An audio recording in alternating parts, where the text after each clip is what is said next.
#1 mod station in the world. Did we tell you that we have over 40,000 followers on Facebook? 40,000? 40,000. 40,000, So eh? you can understand it, sorry. You've topped my 700 then.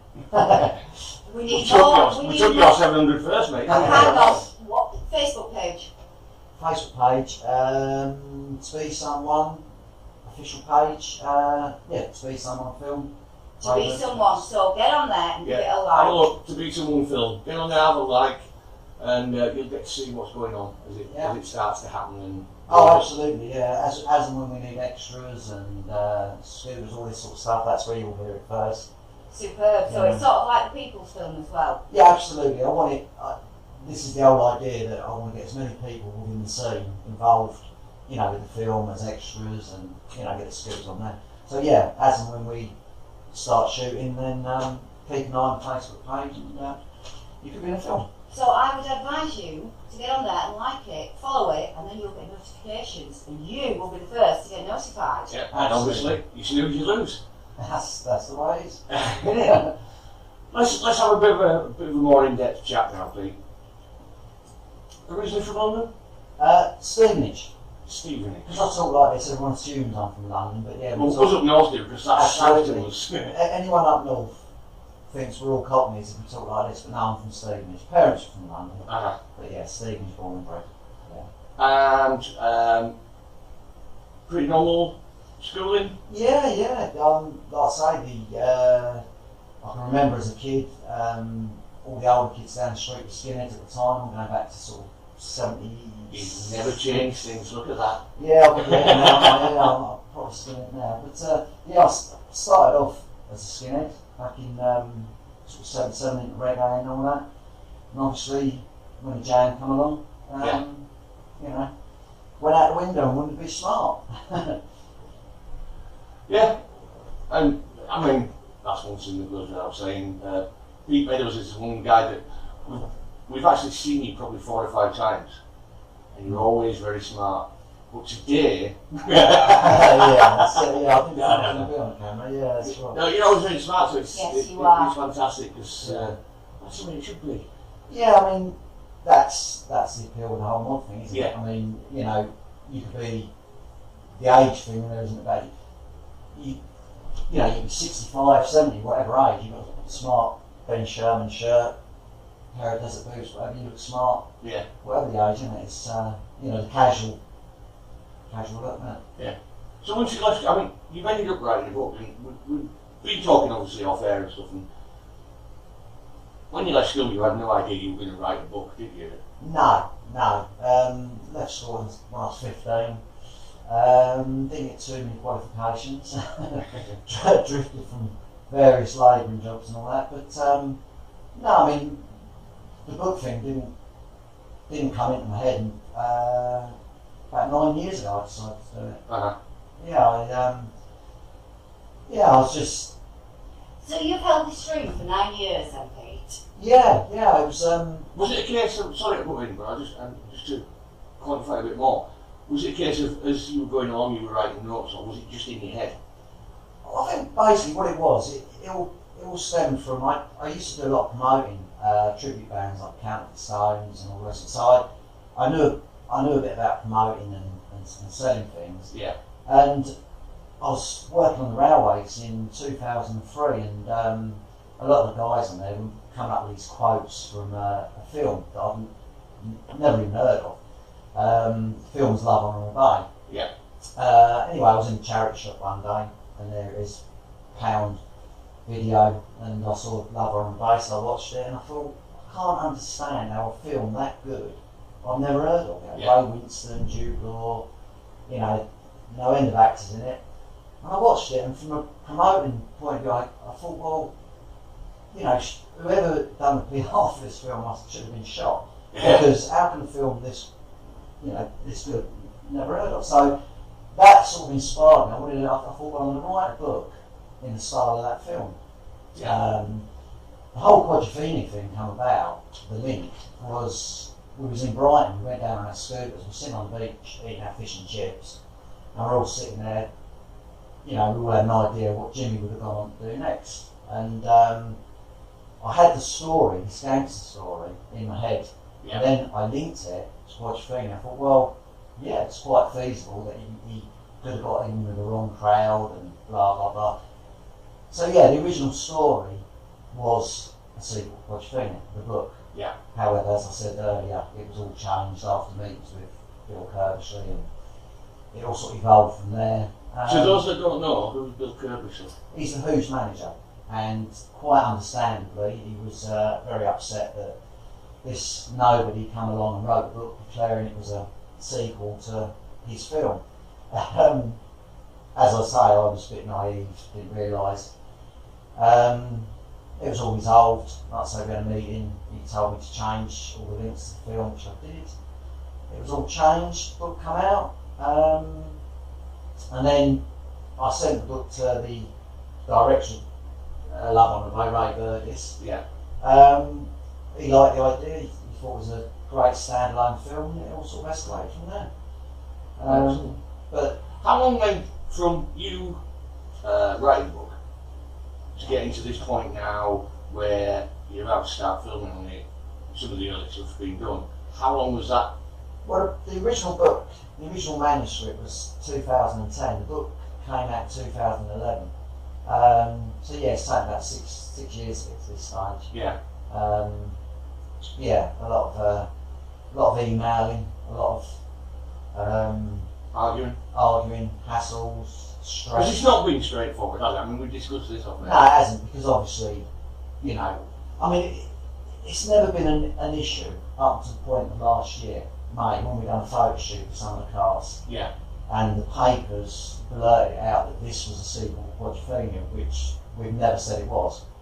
In fact, So they took it into their own hands. they took This it is into their what own it hands. is. We told them. Right. We Yeah. actually recorded it and we said, look, this is a standalone film, and they done the complete opposite to what we said. Yeah. And obviously, people have made that connection with the book. Yeah. I mean, it was stipulated that we cannot use characters from that film, any of the character names or any reference to film. The script has never included any characters from that film. It's, you know, it's evolved, and because of all this hassle in May, there was a lot of, you know, legal to and fro from Yeah. solicitor, blah, blah, blah, blah. And that's why it was all put on hold. It should have been filmed last year. But there you go. So that was the original plan. So Yeah, that's had a hiccup. yeah. Now we're on to where we are. Yeah, now we're on to where we are. And like I say, we should hopefully be filming around about July, August time. I can tell you a bit about the film and characters. Yeah. Oh, it's That's what we want to Because know. that'll hopefully put it to bed, because there is no Jimmy in this film. The film's about Danny. Did you get that? No, Jimmy. There is no Jimmy, there is no Right. sequel. It's basically about Danny's 30 years old. His dad was a mod, original mod, lived and breathed it. His dad mysteriously goes missing, and Danny takes over his businesses, which is a scooter shop and a nightclub called Punch Bowl. Unfortunately, Danny also takes on his dad's dodgy past, which he had a lot of dodgy dealings with a gangster called Mad Mike. So did that come as a shock to Danny then? Was that a bit of a... Yeah, Did he know about his dad's past or... No, he didn't. It was all, he thought it was happy days. He was managing a nightclub, get with his mates. So after doing his little bit of celebrating, he then finds out that Yeah. there's a lot Was it a bit that goes deeper with than he this. thought? Yeah, it did. Right. And Mad Mike comes up, and basically what it is, a lot of dodgy drugs from a deal that went missing on the Isle of Wight years ago, and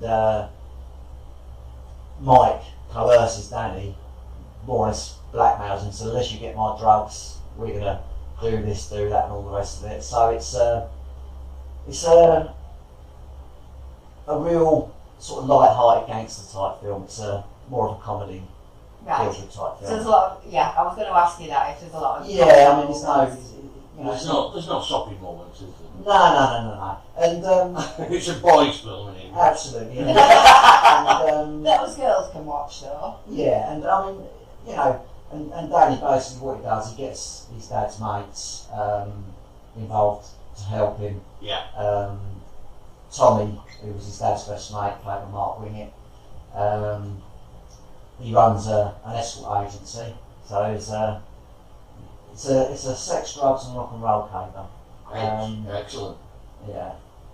But Can't beat a bit of sex, drugs and rock and roll. not too sexy. We're going for 12 certificates, so we don't want to shop too many people. Oh, going on up the alley, like, you know what I mean? No alley scenes. No ups and downs in alleyways. What do you say then, Pete, when you say you're going for a 12 certificate? You want it to be across the board. It's sort of like, could you relate it to a family film? It's okay for any generation. Yes, absolutely. In fact, as strange as this might sound, I love the film Mamma Mia, not because I'm an Adder fan or anything, but I liked what it represented. Yeah, it's feel good. It was a feel good film that my mother-in-law enjoyed, my wife enjoyed, and the children enjoyed, and I thought, what a terrific film. There's no age barriers, everyone enjoyed this film. And it's a similar sort of thing what we're trying to do with this film. I want guys in their 50s to look at it and say, do you know what, there's life after the mortgage and kids. Yeah. Yes. Sorry, I will get that scooter. Sorry, Yeah. Age, there is no boundaries. No. That's like we were saying earlier. I mean, I see a lot of people our age now that are going back to that because the kids have grown up and that responsibility's moved on, so they can. Yeah. It's time to spoil themselves a bit again before. Absolutely. They start creaking a bit too much. Yeah, and the beauty of the whole mod scene is you can be a mod at 15, 25, whatever. It's, you know, I can remember, as I said to you earlier, I was in Carnegie Street and we'd done a scooter ride out, and I was standing there, I've got Jeff standing next to me and mate Mark standing on this side, and the small fakers were ready to play. Yeah. And Jeff said, oh, I'm going home now. So I said, oh, you're going to say, what's small face? He said, nah, it's not sort of small face in the 60s. He said, not that neat. So I said, yeah, I'll get it. He said, jam bastard. I said, oh, you know, love to see them. And I said, still, we had the jam, didn't we? And he says, you might have done. He said, I weren't even born when I split up. So that sort of really hits home. Yeah. You've got 3 generations there. We're all enjoying the same scene. We're all having the same day out. There was no age was irrelevant. Yeah.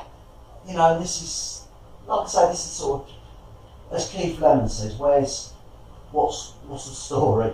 The story, you know, it's a feel-good film that I want to appeal to all ages. Right. And Ray's got the same sort of philosophy. Ray Bird is, you know, he wants. There's plenty of good music. And that's it basically. Like I say, as with the Mamma Mia film, it's a real uplifting, you know. Yeah. And as you say, tracks like the Elgins and stuff like that, that's the sort of music we're going to have in it, you know, real feel-good stuff. Because I think, from what you're saying here, Pete, you know, I mean, Mamma Mia, I dread to think how many times I've seen it. I can't put a number on it. And I know that with a lot of other films, I've been like that. I think from what you're saying, it's going to be one of those that you watch again, Yes. and see more and more and more. Yeah. Yeah, it is. I mean, hands up, I watched Mamma Mia once. And that was enough. Yeah, and I'm sure was for a lot of people it would have been, but Absolutely. for our family, it was brilliant. Oh, absolutely. And in a way, this is sort of like the Mamma Mia for men. Yeah. I mean, I've been to, like I say, mod scene more or less all my life, and to go to a Who concert and a Jam concert, the audience was predominantly male. I'm not saying it's exclusive, no, it's not, but it was. The Who's a very male orientated sort of thing.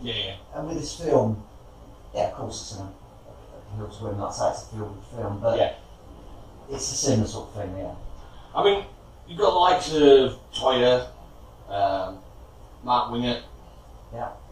Gary Shell. Our Gary. I know Gary. Gary's listening because he said he was going to listen.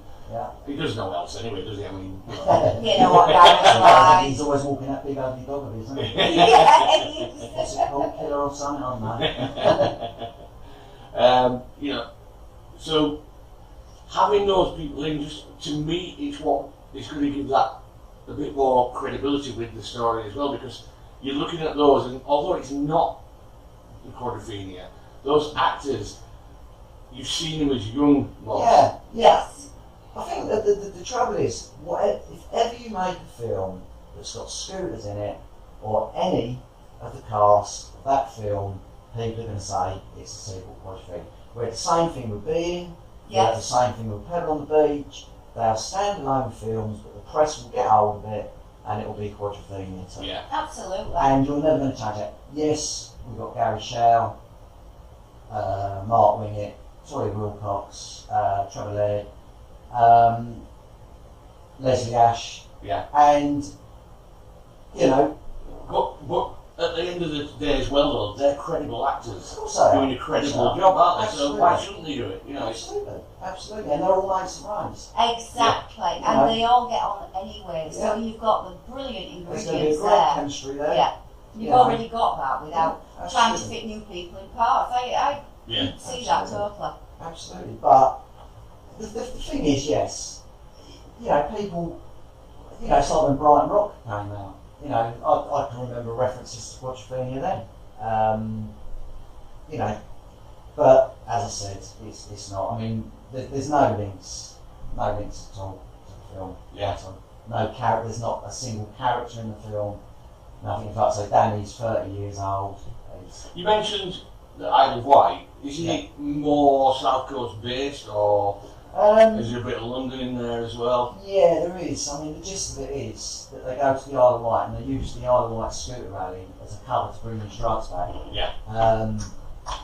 We're going to be shooting a lot of it in London, and hopefully some scenes at Stevenage. Yeah.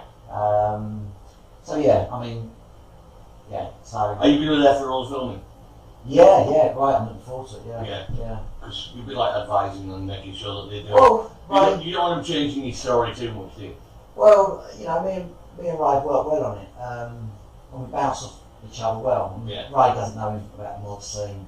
I can get, like I say, I want to involve as many people from within the scene as possible. So Yeah.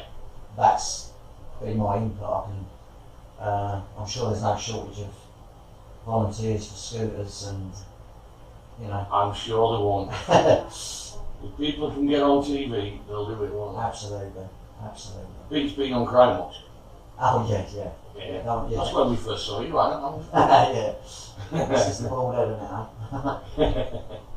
Well, I mean, you have an interesting little thing. It is. It's there. Okay, so it's alright, we're getting reports from other places. Sorry, I I'm think the not weather's having an getting- effect on some of the internet in the country, if you know what I mean. That's what I'm trying to suss out. Right. But, Sorry to interrupt you, Pete. I know That's right. yeah. So, I want to take you back to being a kid again, Yeah. because we're really interested about this.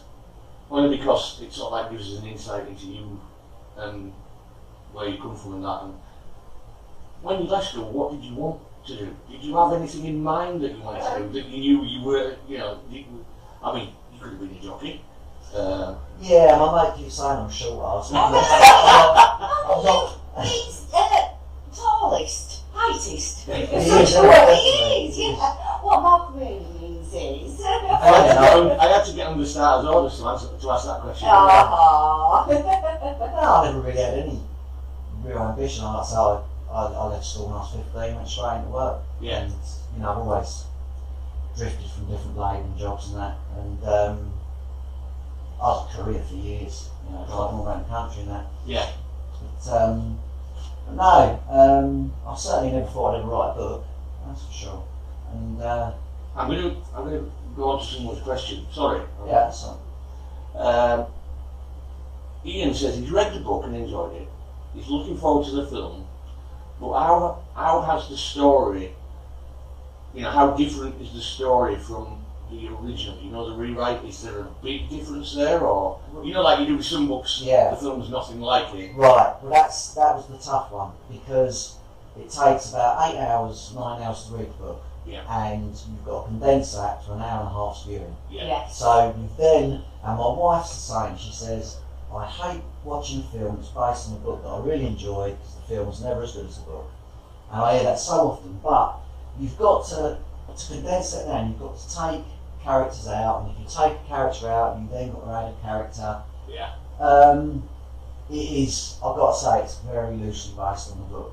Right. So it's worth reading the book and going and seeing the film. It is because it's a lot of the characters in the book have actually changed because the bottom line basically is because we had to change last year because we had all this to do with the Who, you know, and a lot of copyright issues and all the rest of it. We then had to completely rejig it. Yeah. And as a result, Phil Daniels dropped out. He was originally going to be in it. So the book, yeah, the answer to this question, yeah, it is the film's very loosely based on the book.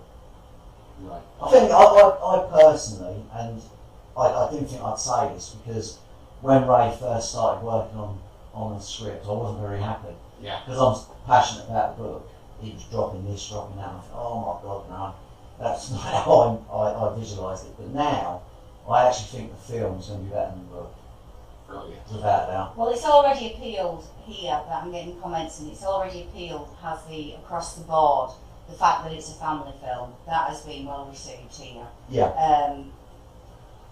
Yeah. I think there's a shortage as well, isn't there, of films like this that are for the family. You know what I mean? Which is another good thing because you know, these kind of films are usually either too violent, or or they go the opposite way where the adult don't want to see it because there's just too much. Yeah, it's hard to get that balance that Yeah. everyone's happy. I mean, you know,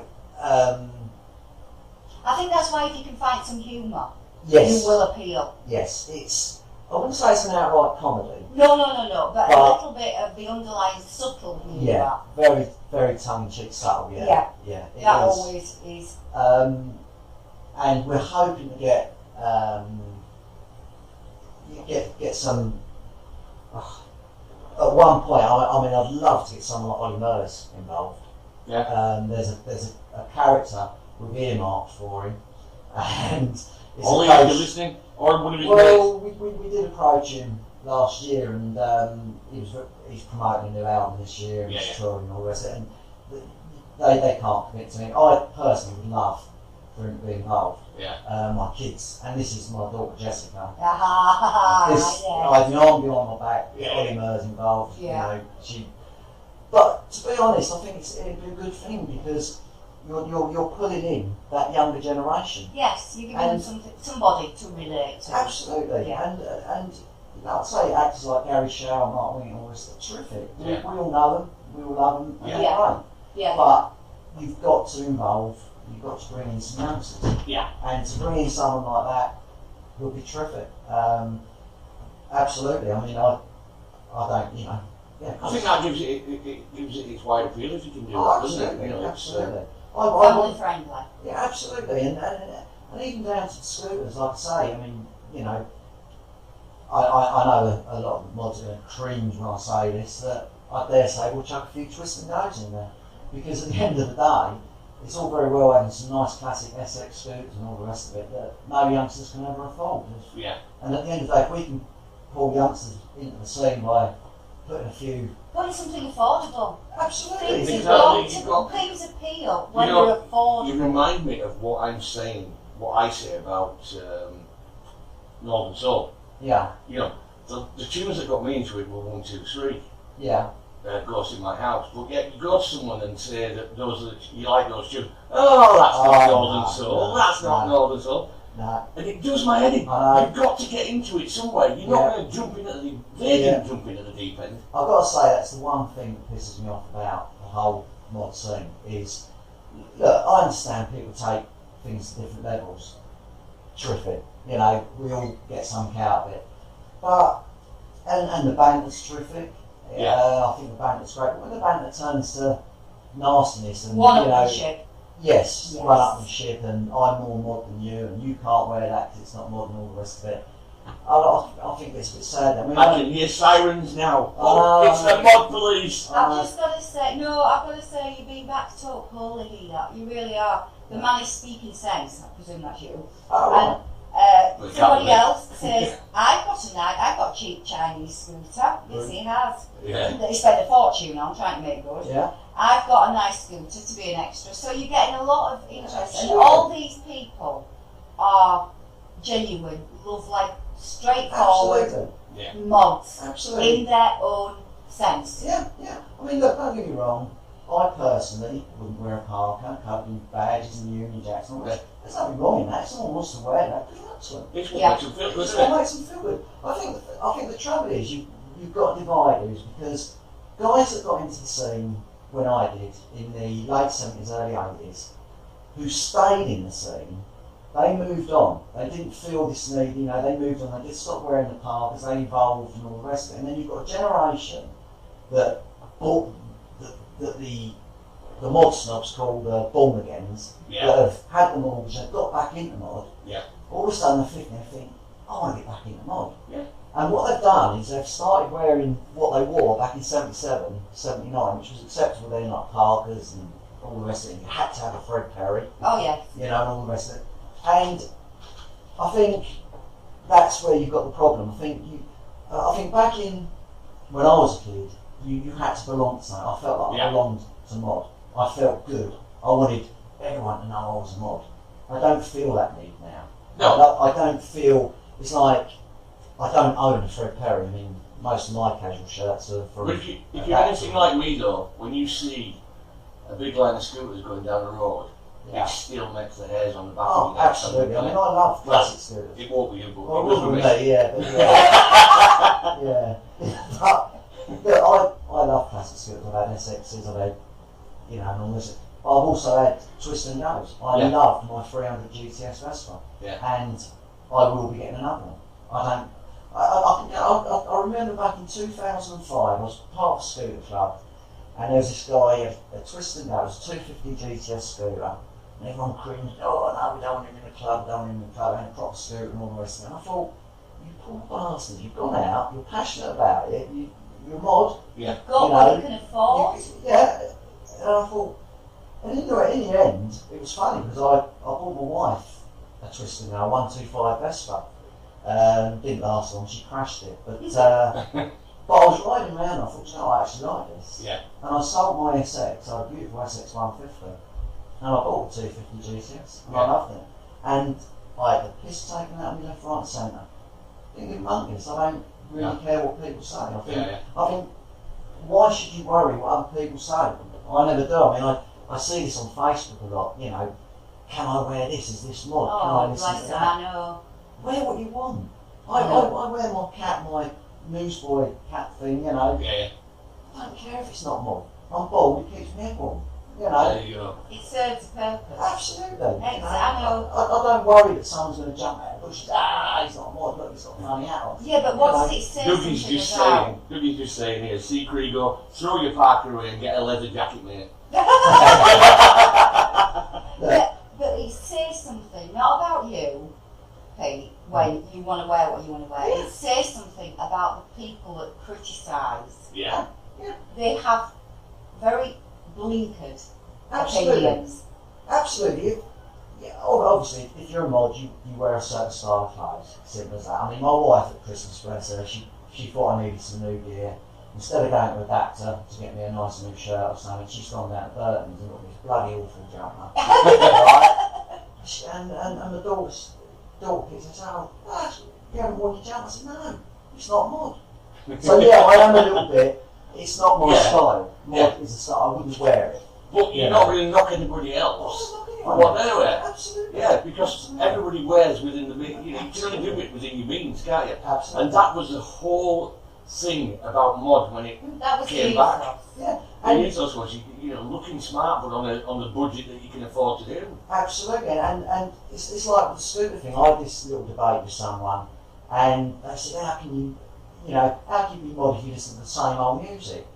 So I said, well, how can you be mod if you're riding around in a 60s Lambretta? Why aren't you riding around on a GTS if you're going to take that sort of attitude? Yeah. If, we listen to the same. I love the Animals, I love the Yardbirds, I love the 60s, simple as that. I understand there's a lot of great bands out there, new mod bands. Personally, I'm stuck in the time warp. I love the Yeah. 60s. I'd like to see you up to date. Listen, I'll tell you what we're going to do. We're going to play some music. Yes. We've been talking through it. We're going to come back and we'll talk after a couple of tracks. Hello. Hooray! Good afternoon. Yay. Hiya, Pete. Yeah. Are you feeling the Yorkshire hospitality then? Yeah, I love it. The Yorkshire tea and Yeah. the juice and Yeah, Yorkshire tea, lovely. Yeah. No. Better than Fiji tips. any If day. Pete's wife's listening, don't worry, we're kicking him out a bit later. He's going to feel at home at the moment. I'll say it there. Yeah. So hang on, we've got. I think I've got a what about our questions? Yeah, they're We coming down. did ask yours. We're coming down. We've asked his. Yeah, if that's Walton. Paul Price has asked, if you were to beat someone, who would it be? That's a Oh. question. Oh. God, that's a tough one. How do you answer this? Well, if I could go back in history and I could be anyone and enjoy their time, I think I would like to be Elvis Presley. Right. Yeah. Bald Bit Elvis. of a weird one, but Elvis, but why? You know, I just No, was it's reading, and I don't know why you were going to say something like Henry VIII or something. Oh, I'd be Henry VIII. I don't know. I remember watching a documentary about him and I thought, yeah, he had a great life. It Yeah. didn't end up too well, but yeah, I don't know. Interesting though, wasn't it? I mean, he was a Yeah. pioneer of his time. Yeah, I think in his day, like I say, you know, in the sort of early 60s and all the rest of it, what a terrific time he must have had. Yeah. You know, I mean, to me, the 60s was the greatest decade of all. And, Yeah.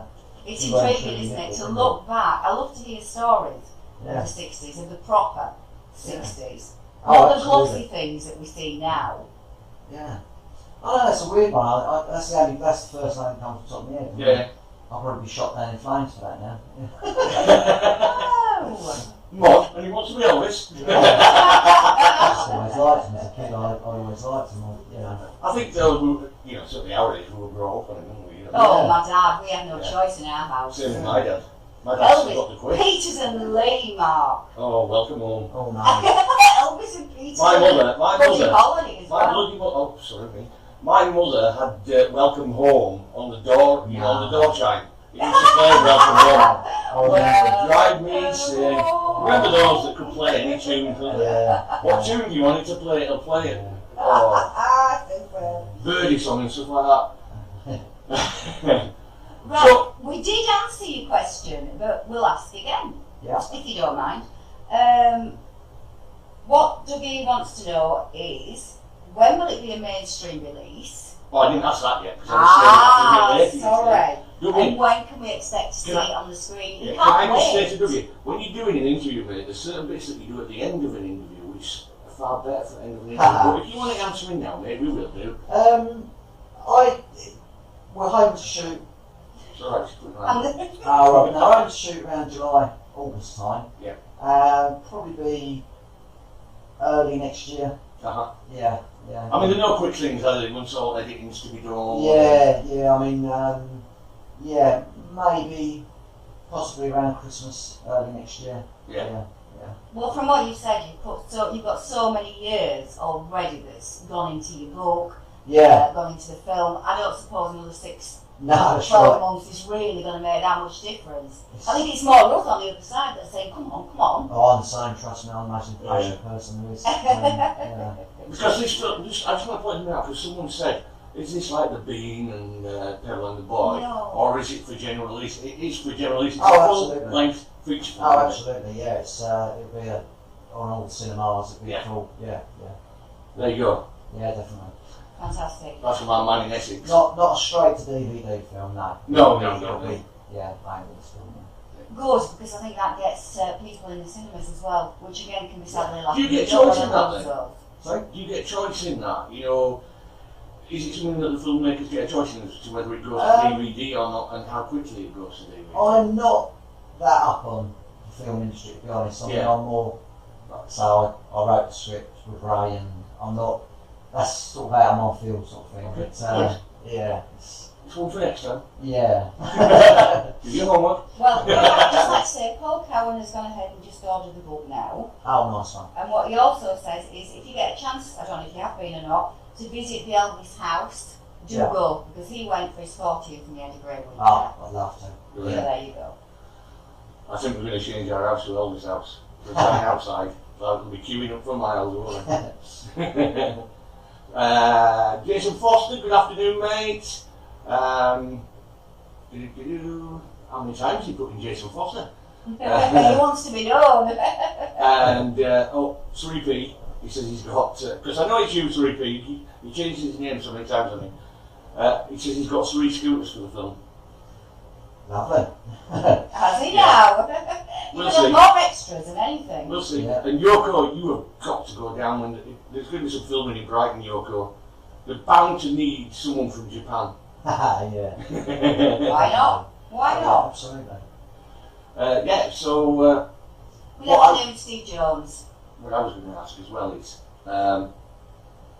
in the process of everything sort of like going through and film going through and everything, is the major hold up sort of like the editing side of it and make sure it's done right, or is there a bit more protocol that goes into it, red tape? Because I've always wondered this with them. If you don't know, then fair enough, because I know I'm out your league, it's out your league a little bit there. Yeah. Mine. I mean, all I say is that the film should take about 6 weeks to shoot. Yeah. So I'm guessing probably a couple of weeks of editing. I mean, like I say, I don't really know. 6 weeks with that, wouldn't it? Are you sure? There'll be enough time Yeah, I mean, I was surprised. I didn't realise films took so, they didn't take that long to shoot. But No, I would have had it down months of a do. no, it's 5 6 weeks. Yeah, I suppose everybody gets the scripts beforehand. Everybody's Yeah. in place. You all know where you're going. Okay. It's a case of getting in and doing the action, isn't it? Big question. Yeah. Worried look. Does it finish so that there's a chance for a sequel? Oh, absolutely. Absolutely. It's 2 books. Ooh. There's 2 books, in fact. Well, I forgot to be someone two's out, isn't it? Yeah, there's 2 books. In fact, without a doubt, this is my brain now. I'm already thinking second script already. Uh-huh. Oh yeah, without a doubt. Oh, brilliant. Brilliant. Okay, we'll play some more music again. We're going to try and catch up a little bit with music and stuff. Any questions? Get them in, please, because we will put them to Pete for you. I've just asked along that lines. I'm going to ask this now so that we don't go away from it and have to come back to it. So Repeat says, how does To Beat Someone 2 relate to the first book? Right, well, the book-wise, it's a direct follow-on. And this is where it gets tricky, because the film's so different to the book, then obviously the second film's... Yeah. Yeah, I'm not actually reading the script, so it's going to be different again, but... Yeah, I mean, again, it'll be loosely based I think the second one should have more ModRadio DJs. Very In it, possible. base it around. Hang on, in that case, we're going to have surgery. Yeah.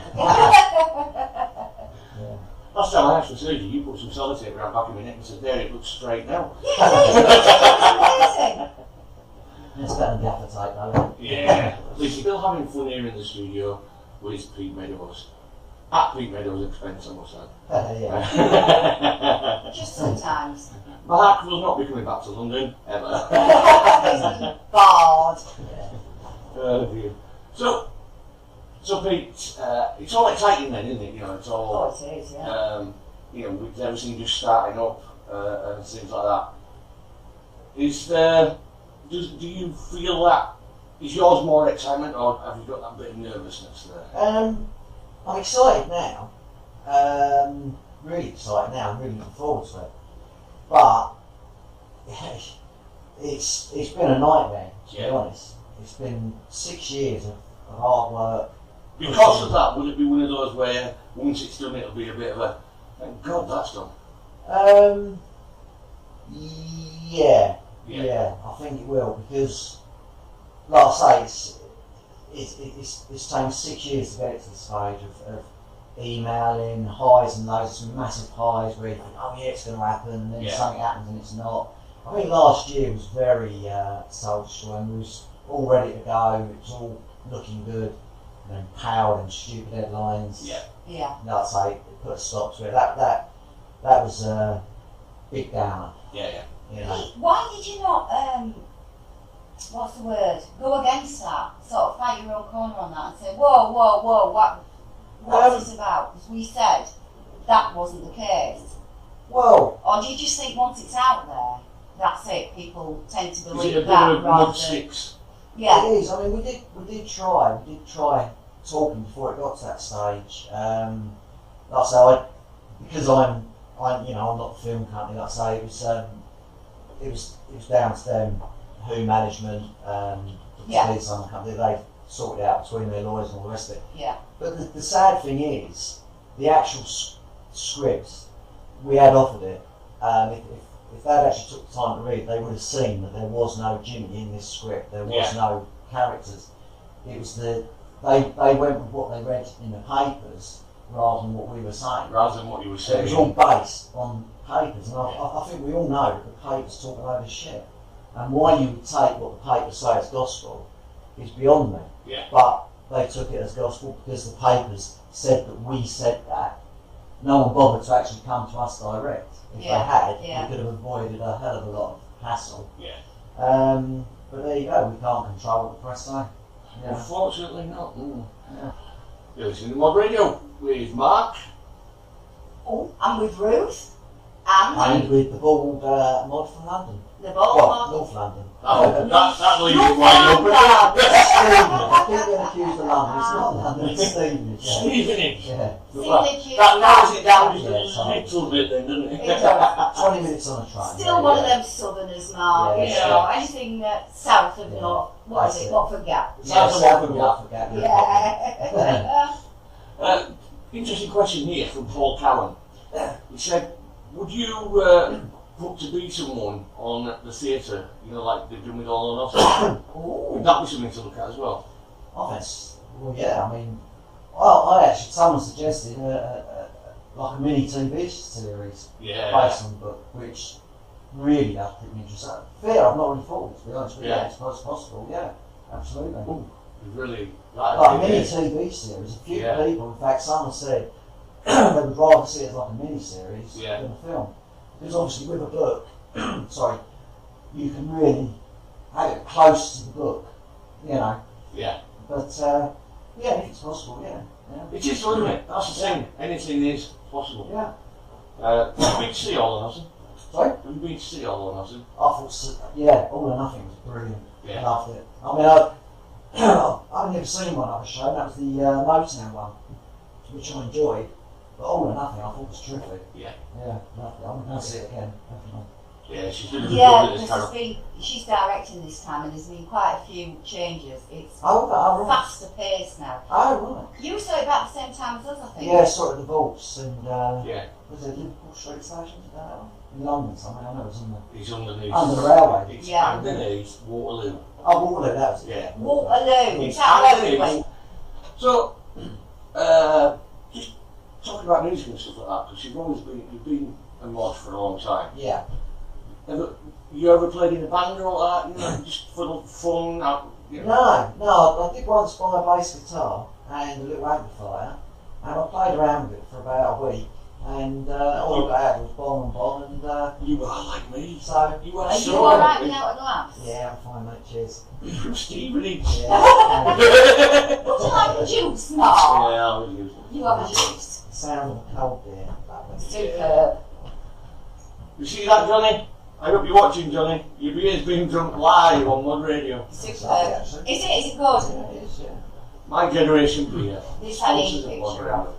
of. Yeah, so was it? I mean, you sound a bit like me because I just get bored so quickly if I don't like something. If I can't do it straight away, Yeah. then I don't want to do it. No, absolutely, yeah. There's other things that I probably can do, so let's just go and get on with those. Is the way I look at it. It's interesting though that you were like that, and the fact that you still took all the time at writing the book and stuff. Yeah, I'm not a psychologist, so I don't know Yeah. where I'm going with that, but it just seems an interesting thing to say. yeah, I mean, another reason for writing the book was I had loads of time on my hand because of a job I was doing at the time, which, Go on. yeah, it was an interesting job. Basically, I was driving. Hang on, did you need a beer to tell us this? I think Is so, this yeah. a rebuild up? Yeah. Have a bit more beer and we'll come back to it. Yeah, I don't have a bit, hang on. No, basically I was looking after escorts. I was spent 10 years working basically for escorts, driving around, looking after them. Yeah. I spent a lot of time sitting in the car, sometimes for 2 days at a time. I'd park up in the Tesco's car park. Yeah. And while the girls were with their clients, I was sitting there bored, so I started writing. And Yeah. basically, yeah, that's time to kill. You think if you hadn't been to be someone, you could have been the best erotica writer. Yeah, I'm actually Just thinking like of doing a right. book. Is this the sequel of the prequel of it? In fact, in the film, Mark Wingett's character, Tommy, is running an escort agency. And, Right. and that comes with a lot of my experiences. So some of the things, like I say, it stemmed from the film. The book was always meant to be a film. I've never read a book in my life, and this is where the confusion comes, because a lot of people read the book and they say, oh, it's a pile of crap, it's no good, and all the rest of it, because they're used to reading books by, they're avid book readers. They read books by Martina Cullen, and compared to that, it is. I've got no literacy training at all. So when I'm just going to ask you a question now that's coming Yeah. to mind. Why did you go book first, then film? Did you think, coming from who you were, what you were doing, you wouldn't have a chance of jumping in the film industry? Was this a way to get your foot in the door? It was, possibly? absolutely. The book, I knew I'd get a reaction from the book. Right. And I wrote the book in a way, if you've read the book, you'll notice there's a lot of dialogue in there. It reads like a script. And the thing is, my wife said to me, she said, look, why don't you read a book and you will have an idea how to write a book, see how it goes. And I picked up one of the Martina Cole books. I think I read 3 pages and there was words on there I'd never heard before. Right. Just, it just sounded all very sort of complicated. I wanted something simple. So what I then done is I thought, to write this book, I've got to become the character. Now the reason I picked the character of Jimmy is because I could relate to that like everyone else. Yes. So many people can relate to that character. I could relate to it in so many ways. So I became the character and told my story. That's why a lot of the book, people who know me would read that book and say, oh yeah, that's Peter Meadows. Yeah. And it's the only way I could do it. Yeah. As I say, I had no literacy training. So you brought it back to yourself, which Yeah. enabled you to get on, move on, and then, so when you reached that part of the book and you got that far, where did you stem from then, bringing in your other characters? Are there people sort of like in your head that you know? Have you put characters to your real life, maybe acquaintances, or so Yeah, there everybody relates to somebody in your Yeah. own life? Yeah. Wow. Yeah. I mean, it's like conversations in the part. There's conversations in the book that, I can remember having conversations with mates and all the rest of it. So it's, Yeah. I think, to write a book, you need a fantastic imagination, and that's the one thing I've got. I spend a lot of time on myself. I do a lot of driving and that, so my brain's constantly going. So Taking over. Yeah. yeah, I found it easy, and certain things that have happened in my life, that's how it's come out in the book. That's the only way I could do it, because like I say, I don't know how to write a book. No. Well, I mean, I wouldn't have a clue. If somebody said to me, right, sit down, write a book. So you just said that when you start to read it, when you read it, he says you can hear Jimmy's voice in your head when you start to read it. I become that character. Yeah. And when you read that book, the only way you'll enjoy that book is if you can become that character. If you can imagine Jimmy talking, that's how. I think there's quite a few books that have been out recently, sort of like that, and when I've read them, in those books, I can put myself in that place because they've been about young guys when they were mods and coming into the scene. With this one, you'd have to put yourself into Jimmy's shoes because you've not been in those shoes. You know what I mean? And I can understand that. But I can understand from what you've said that putting yourself into that shoes gives you that better perspective of it, doesn't it? Yeah, absolutely. And it's the same story as the majority of people growing up. Yeah. We can all relate to it. That's the beauty of it. That's why I think and this is why I think there should never be a sequel to Quadrophenia, because that film was a terrific film. It done what it said on the page. It done exactly what it set out to do. It was about growing up. It was about teenage angst. That was all about. A sequel's pointless, really. I can't see how, because there was no real story to it. It was just about growing up. Yeah. And we don't live in that scene. No, we don't anymore. No. You know, especially not with relation to younger people. I think that's the beauty about it. When you brought this one forward, I mean, I know you wrote it sort of like 9 years ago, but have you managed to bring it into, is it 2017 when you're shooting? Yeah. So, just out of interest, other than sort of like, obviously like getting on your scooter and stuff, what else do you do nowadays then? You know, I mean, is this become a full-time thing, or are you still doing other bits? Because you mentioned that you were a promoter at one point, you know. Well, I was promoting, it was mainly in the 90s. It was like tribute bands like Who's Who and T-Rex, Count the Stones and all the rest of it. Like I said, I worked on the railways and I spent 10 years in the sex industry, driving around. That sounds a bit more glamorous than what you did actually, but go on. No, we've enjoyed what he's done. But that was where I've done all the writing and the script like that. But at the moment, I'm actually working for a car day, delivering people shopping around London.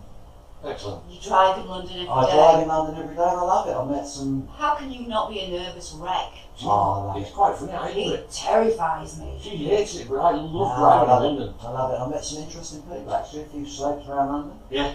Delivered Mel C's shopping the other day. Didn't get a tip though. No. Had an interesting conversation with Kathy Burke the other day. Lovely. I like her. Yeah. She's like us, she said it as it is. Yeah, she is one down to earth lady. Yeah, lovely, and she gave me £5 tips, so that was a bonus. There you go. But yeah, I mean, at the moment, until... If you know what she after is a bit in film, well, she could play a young lad, can't she? Yeah, I mean, there was a part in there that she could play, but apparently she's out the acting now. She's not, she doesn't really want to do acting anymore. But that's an interesting job. I mean, to be honest, until we start shooting, there's very little for me to do. Yeah. I mean, the script's written. It's you seem like a person though that likes talking to people. Yeah, I love it. Is that where you learn and pick up a lot of things? Do you find that's your way of learning? Absolutely. I just, and this is why I think the mod scene is such a great thing. It's like scooter rallies. I mean, to be honest, I got rid of the scooter a couple of years ago. But the saying that, it's going to be the scooter featured in the film. Phil Rhodes bought it off me. He's done it up lovely. Excellent. I think that's what I liked about when we used to go to Canvas Sands and things like that. Everyone's outside chilling out, it was a scooter boy, mod, whatever. It's the whole social thing.